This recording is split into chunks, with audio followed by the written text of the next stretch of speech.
Hi everyone, welcome to another episode of Bare Thoughts. Today we have Swati Singh Sambyal with us. I am so excited. I have been reading her work since 2015 and I'm so excited to finally get the opportunity to interview her today.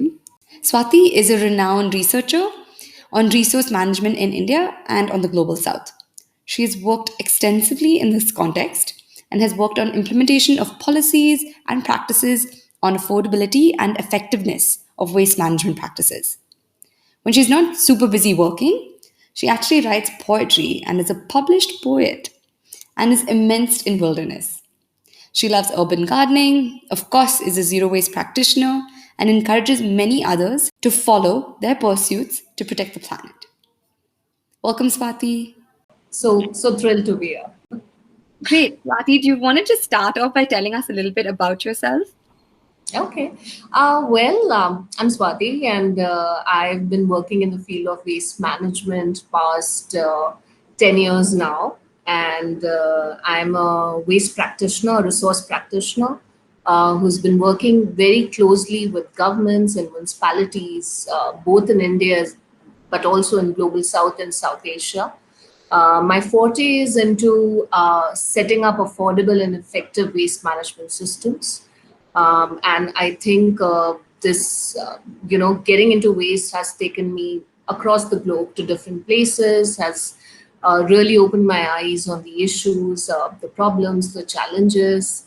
And so I feel zero waste is a journey, and cities can't really resolve this problem in a day or two. It may take decades, but I feel we need many more warriors in this area to curb this issue. So yeah, in a nutshell, that's about me. Yeah. Awesome. What made you start researching environmental issues and waste issues? Okay.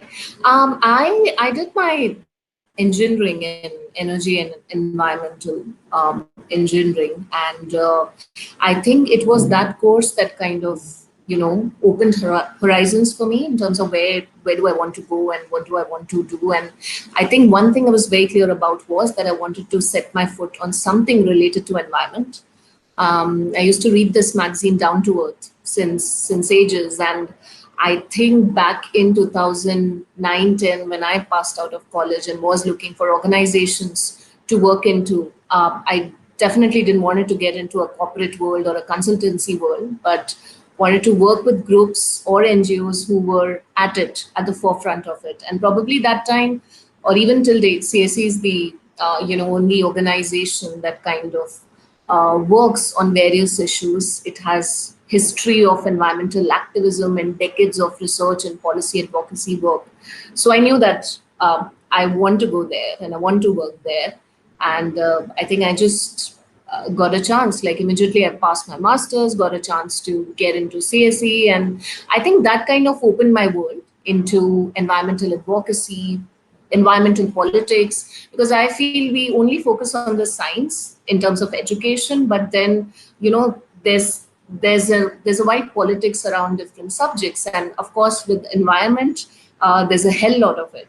So I think CSE really broadened my viewpoint on environmental sciences, and I think 3 or 4 years working there into core areas like risk assessment, wastewater management, I think I decided that I really want to take up waste as my main area of work. And yeah, I think ever since 2013, I've been, in this field and working on various aspects related to waste, solid waste, plastic waste, e-waste. So I think, yeah, I mean, in a nutshell, that's the journey. And I think you just take a step. It wasn't like I'm not a planner, but it was more like one step after the other.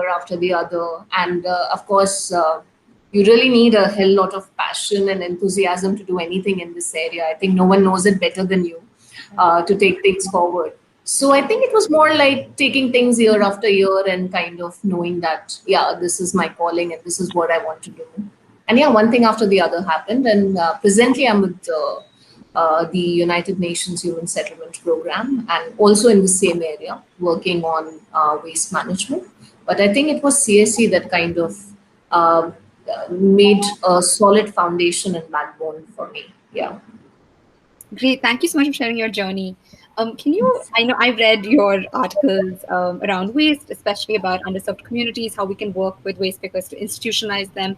Can you maybe summarize a little bit of your findings from all of your years of environmental research on how we can strengthen our policies around waste management, but also informality and formality and all of these things? Yeah. Well, I feel informal sector is critical to developing countries, especially to India. If you look at the present times, I feel we are not drowning in waste because of informal sector. So, they are the ones that really keep our cities clean. They are at the background of everything, not at the forefront of it, but at the back end of it. But then again, they're extremely critical. When it comes to waste management, I think 2016 onwards, and after the advent of the Swachh Bharat mission, there has been a paradigm shift when it comes to our perception on cleanliness and waste management, and people know about it. People do understand what is the importance of cleanliness. And I also feel to some extent we have robust policies in place. Apart from a few lacunae here and there that could be mended over time. But if we talk about solid waste management, the solid waste management rules that came in 2016, almost 16 years after the rules that were there in 2000, I feel they were like, they leapfrogged from the basic understanding of the fact that waste management is generators' responsibility. They do highlight on the importance of segregation. They do highlight on the importance of going zero waste, which is your first option has to be minimization, composting, biomethanization, and your last options have to be incineration or landfilling. But I think the gray area is implementation, where a lot of work has to happen. The problem is in implementation, or how do cities understand waste management as? Having visited so many cities in India and having climbed many dump sites within India, I feel that, you know, um, we jumped into waste management very, very late. In 2016, we thought that, or 2011 onwards, 2011 onwards, the dialogue started and we had the draft rules. So number one, we jumped very late into this, into this concern and challenge. Number two, implementation, because for all these years, municipalities thought collecting waste and dumping waste in a piece of land is waste management.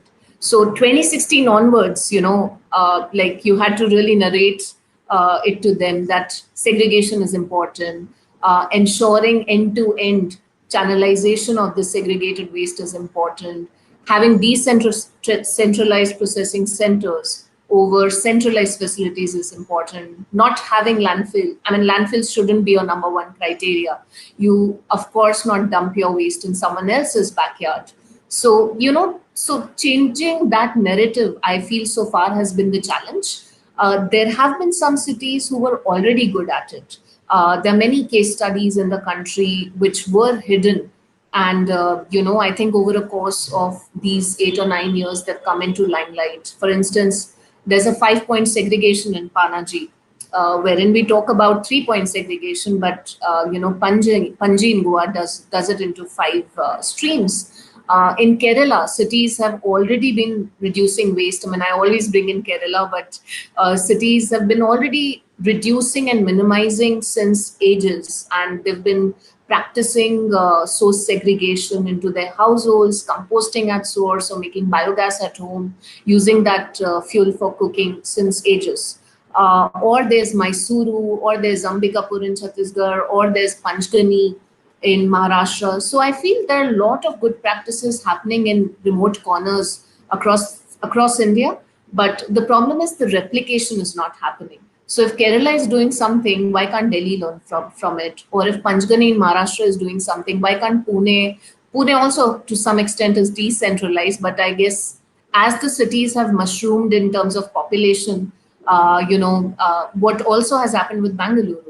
It always had good practices on waste management, but as Bangalore became the Delhi of South India, the issue of waste in remote areas and, in colonies that were far away from the main city. It's still a huge challenge. I mean, they're still dumping in stone quarries, and there's a lot of run by villagers that's happening. So I feel cities have to constantly reinvent themselves. You have set a model doesn't mean that after 10 years the same model will be implementable, because we're also facing an issue of changing compositions of waste with time. You know, as consumers, the kind of products we consume, the kind of material we bring into our homes, and then later on dispose, that kind of affects the entire systems of waste management for a city. So I feel nothing is concrete, and you need to constantly reinvent. And when you talked about the challenge, I feel it's majorly implementation. And lastly, informal sector. Our rules do talk about formalization of informal sector, but they are informal because they don't want to be formalized. So at the first place, you have to devise models which are inclusive, which address informalities, but then at the same time don't take away their rights and freedom. I think they really love working in a free space. And they do have a strength, which is of understanding material in the most crude ways. So I feel cities and municipalities need to recognize the asset that informal sector is, and kind of enroll them into programs, into skill building, into various voluntary programs, so that they can slowly and slowly become a part of the system. Here again, I'll quote Kerala. I mean, you won't find rat pickers there, because all the municipalities and gram panchayats, they have enrolled the informal workers and formalized them as a part of the local government self-help group. Or I saw in Ambikapur, where they have enrolled informal sector into SHGs. So I think there are various ways and various models in which addressing informalities in waste management could be looked into. But I would say there's no one fit model for all. You know, so I think we have to understand challenges. India as a country is also vast. So what's happening in Northeast may not be implementable in North India, or what's happening in Kerala may not be directly implementable in Himachal. But then collating all the learnings and implementing them is important. I remember there was a meeting, and someone asked, that, well, Panchgani is too small, and in Delhi this can't happen. And the mayor of Panchgani was like, well, even if a ward of Delhi does it, that's the idea of it, So it's not like as a whole, Delhi has to become Panchgani or Kerala. But even if a few wards in Bengaluru or Mumbai or Delhi adopt some models that are happening across the country, the best practices, I feel we'll see drastic change on the ground. What we say, hybrid models. Cities can't have one set model. They need to have hybrid models on waste management. Yeah. Yeah. Thank you so much for sharing your insights. And I totally agree. I think to an extent, the Swachh Bharat rhetoric helped mainstream conversations around waste and sustainability in a way that haven't. But I do think, in terms of implementation, we have a long way to go. And thank you so much for sharing those examples of specific cities that are really doing a phenomenal work in this space. In terms of institutionalization and scaling up some of these successful, you know, um, things that are going on the ground, what are ways that we can?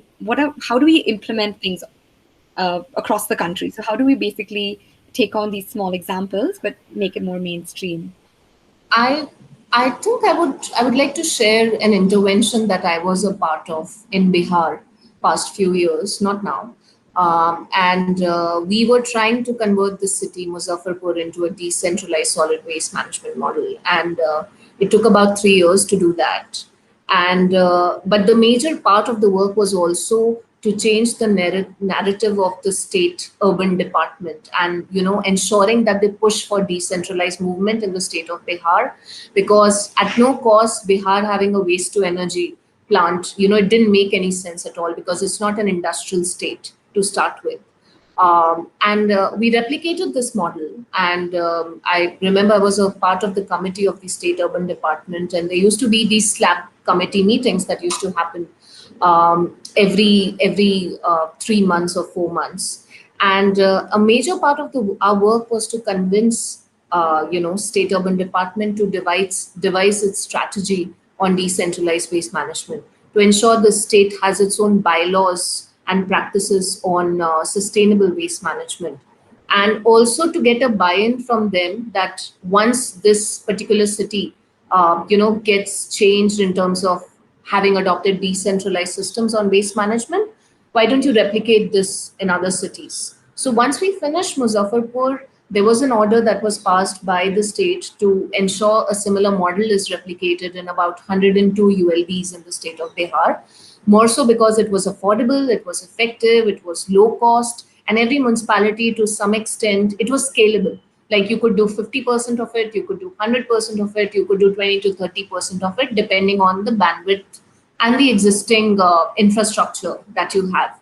So I feel for any practice to get converted into a larger scale intervention, one of course is working closely with states to ensure that there is either a change in the state's strategy on sanitation or waste management, or you get it done via bylaws, which could be at a city level, or you could, prepare a model bylaw, pass it on to the state, and the state asks every city to adopt the same bylaw, and then ensuring that an order is passed to for other cities to implement it. So I feel, of course, every state has a different mandate. And as I said earlier, that it can't be one model fit for all. Of course, cities should have some liberty, to do things differently the way they want to do it. So, of course, as I said, so similarly for Bihar, this thing happened that, of course, after finishing Muzaffarpur, not all the cities wanted to do it 100%. But then the state said like 20% and above, it's depending on the bandwidth of the city, they could adopt this best practice. So I feel that's a very important way to get it done. Otherwise, I guess it also depends on municipal administrators. I feel for any waste management practice to happen, it both political and administrative will has to go hand in hand.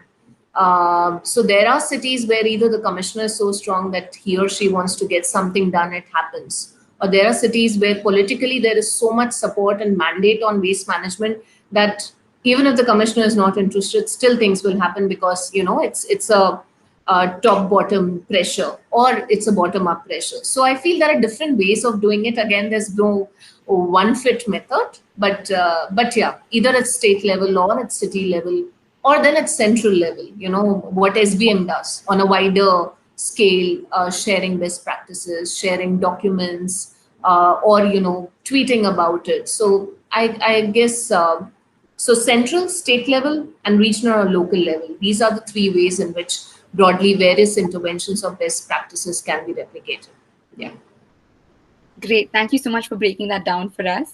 I know you write a lot about environmental justice, and right now climate racism is big. Not in my backyard. These things are kind of becoming more and more cognizant. People are saying, "Why is the landfill in this low-income neighborhood?" Can you share a little bit about the social justice issues associated with our waste problem? Well, I feel the biggest problem with waste management is NIMBY, not in my backyard. I remember years ago, about 4 5 years ago, I had gone to Bhalaswa, which is like Delhi is literally surrounded by hills of garbage. So Bhalaswa is one such garbage hill, and we'd gone to undertake a study to understand the social challenges of slums who live there. Some colonies are just like 10 to 11 meters away from the slope of the dump site, and we took water from one of the hand pumps, a sample of it, and I remember we kept a Pepsi bottle next to it. The color of the Pepsi bottle and the color of that water, which came from the hand pump, was the same. And we saw people were using that water to for their daily activities like washing clothes, washing their vegetables, making tea, and of course, it's not on records yet. And I think for some reason that report never came out. But people in that area had all kinds of ailments, right from intestinal issues to cancers to lung related problems, more so because they were living close to a dump site. And of course, it had contaminated kilometers and kilometers of the groundwater aquifer, all the way till the lake, which was about 2 kilometers away from the Balaswa landfill site. So I feel one major problem with waste management is that we feel that cities have the privilege of dumping their garbage into poor's backyards. But I feel that in today's times, that has changed. because when in Gazipur about 3 4 years back in East Delhi, when the entire garbage slide kind of fell off and two people lost their lives, and the East Delhi Municipal Corporation thought, okay, we'll lease out a plot of land in a village called Rani Khera. It was the villagers of Rani Khera who just formed a human chain, and they said, like, no, we can't allow your city's waste to come into our village. So I feel the poor of the country are no more unaware of the issues that dumping brings to their areas, and the NIMBY syndrome has literally become a movement in the country. If you just Google to various NGT cases that are happening, most of them are PILs which are filed by activists and citizens who are saying that we can't let a waste to energy plant come in our backyard, or we can't let this landfill come in our backyard, and cities can't throw waste into the heartlands of villages anymore, because at the first place we don't adopt this lifestyle isn't ours, it's yours, so you take care of your own shit, you manage it well. So I think NIMBY has led to an environmental movement of sorts, where in today's time the poor is more aware, and I think that to some extent has changed. I won't say largely, but yes, it has kind of given cities and administrators a chance to think and rethink that we should have in-house systems within cities to manage waste. Another kind of movement that is around waste is, of course, on zero waste, on minimalism. But I feel it's still a very niche circuit, because I think as an activist, I mean personally as an activist, I feel that when we talk about reducing or minimizing, most of the options that are available, like I just ordered something from a local brand for about $1,000, some shampoo bars, and which all came in a zero waste package, but it costed me $1,000 to get all those material. Now you can't force someone living in slum to go zero waste. You can't force your sabzi wala or your grocery wala or your anyone who is not that privileged to adopt a zero waste lifestyle. So I feel minimalism comes at a cost, which is privilege, which is money, and it's not possible for the poor to go down to that level. For them, 100 rupees cannot be spared for buying a cotton bag to avoid plastic bags. They would rather buy a zillion other things with it.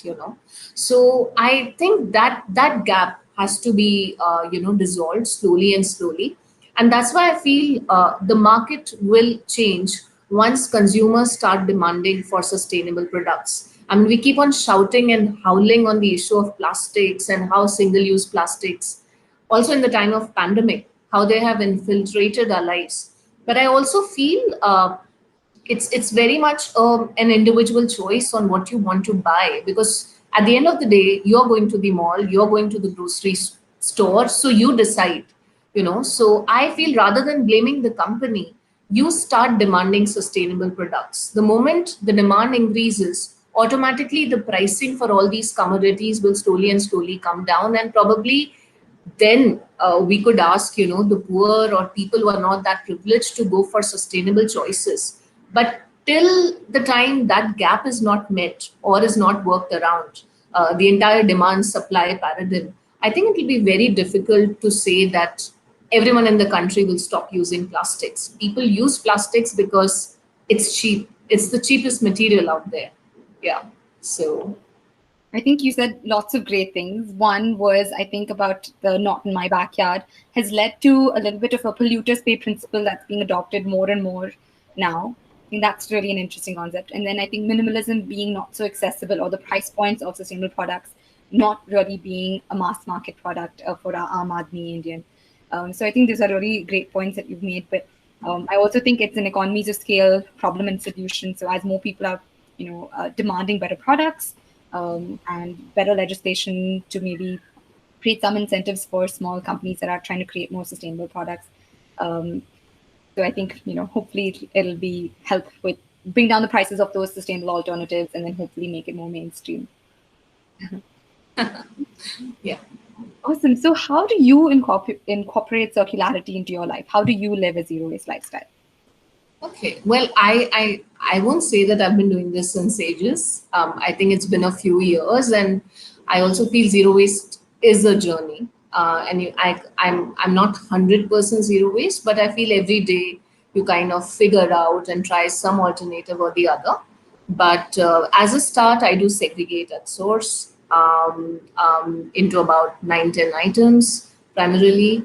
I compost at home. I am an urban gardener, which means most of us don't have the privilege of space, living in flats or houses in metro cities.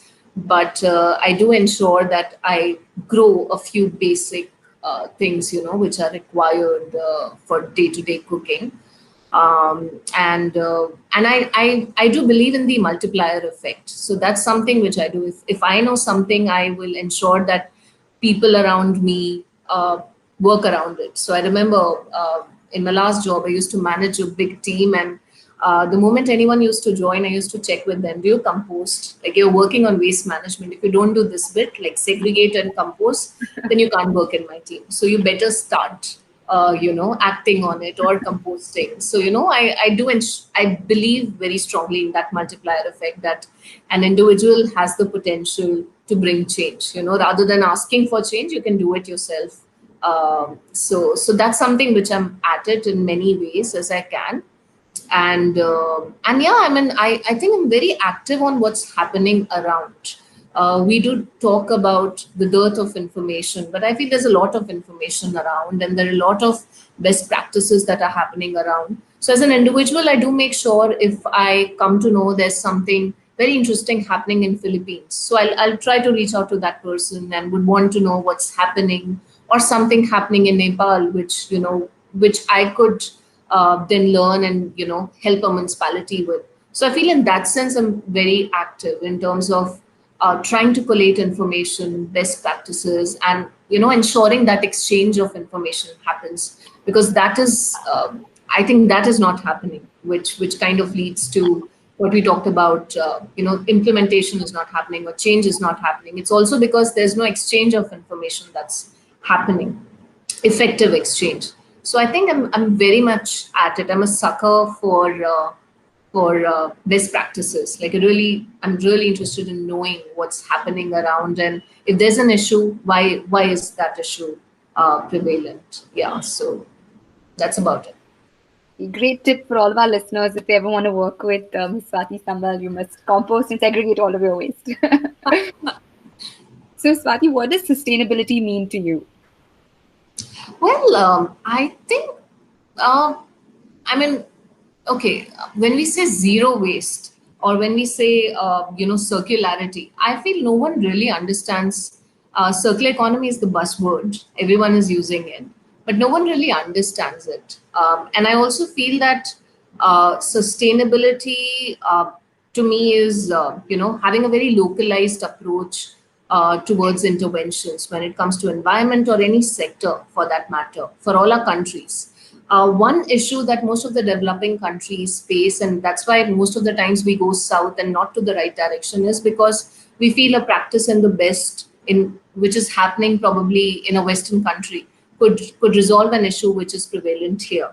But to me, sustainability is encouraging local interventions, adopting and replicating local interventions, which in today's time is the need of the hour.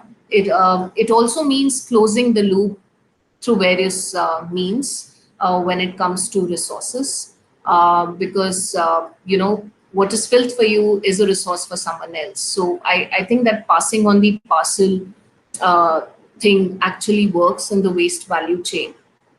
And to me, it's taking small interventions towards the bigger cause of addressing issues like climate change or GNG emissions. I mean, at the end of the day, any kind of intervention on environment sector is in a broader way linked towards reducing GNG emissions, so that the rate at which the climate is changing and global warming is happening, that could be reduced. So I think, in a nutshell, a summing up of all this is sustainability to me. Yeah. Lovely. Thank you so much for sharing. My last question for you is, what is that one piece of advice you'd like to give someone who's an aspiring environmentalist or a policy researcher or a behavioral economist who wants to work in the waste and sustainability space? Okay. Well, I feel read a lot. It's really important to be aware of what's happening around. So, reading always helps. Also, probably I'll share with you there are a list of books that people who want to get into the environmental sector they should definitely read as a must, especially to understand Indian environmental politics. So I'll probably suggest. To use some books that they may find handy. So reading is one. Secondly, if you really don't know how to go about it, join an organization or an NGO or an active volunteer group who's working on these issues. I feel working on the ground really changes your perception because bookish knowledge can help to some extent, but it's only when you dirty your hands and feet on the ground that you pick up something. I mean, most of my understanding of waste and my perceptions have changed because I was working on implementation. So what probably seems easy as a flowchart diagram or as a action plan, when you actually get on the ground, it all gets mixed up because everyone wants different things. And then how do you start from there? And how do you get it done? So I'm not saying that everyone gets an opportunity to work on implementation or everyone should dirty their hands at it, but I feel going on the ground, even just to walk around with your waste collector, can change your entire vision on what happens to your waste, right from the time it gets picked up to where it goes. Because if you ask people where does your waste goes, and I think 40-50% won't even know where it goes. So I think dirtying your hands on the ground is really important, and doing basic things like cutting down on plastics. I mean, some of the easiest things that people who want to work in this sector could do would be reducing their plastic footprint on a day-to-day basis. Small basics like carrying your bag or carrying a water bottle or trying to refuse single-use items. I'm not saying you can do it at all at one moment, but then yeah, baby steps at a time. And yeah, I think reading and listening to podcasts, and I mean, I feel in today's time there are multiple options. Back there in our times, probably associating yourself to an NGO was the easiest possible way to get into this field. But I feel the world is very open right now, and there's so many modes through which you can communicate, exchange information, and learn about things. So the options are more wide now. I think it's very easy to pick and choose on in terms of which mode you like. Yeah. Yeah, great. We're getting close to the EIA deadline for recommendations. Are there any words that you want to kind of end with? Do you want to do a summary of what's going on or a way forward or any kind of call to action? On the EIA notification, Yes. well, of course, I know it's quite controversial, and I feel environmental impact assessment in our country, has to change in terms of the way it happens. I, for a year or two at the start of my career, actually used to review EIA reports, and most of them were cut copy paste of one another. Only the name of the project changing, and rest everything else is all the same. So I feel EIA has to be looked very differently. It's not an avenue to get projects cleared. It should be an avenue to make informed decisions and choices on letting a project come in or not. I mean, that is the entire idea of having an environmental impact assessment in place. But in today's time, it's become a lobby to get projects cleared. So I feel what we perceive EIA and what it exactly is very much different, and we really need to bridge the gap between the two.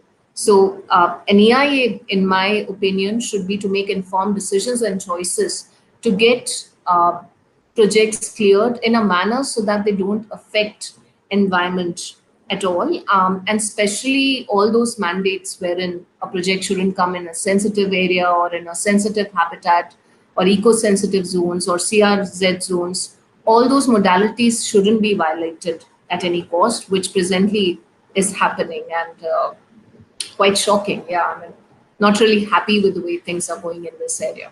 Yeah. Yeah. Well, thank you so much for that call to action for us to read, to be aware, and actually act and stand up for what we think is right. It's been such a fun time speaking with you. I have been your fangirl for a long time, reading all of your work. So it's such a pleasure to have actually sat down and kind of spoken to you. Thank you so much for taking time off your busy schedule to chat with us. Thanks, Sarah. Thank you so much, and I love the work that you do. And keep on doing the great work. And yeah, let's create a ripple effect, multiplier effect. Let's do it. Yeah. Great. Thank you so much. Thanks.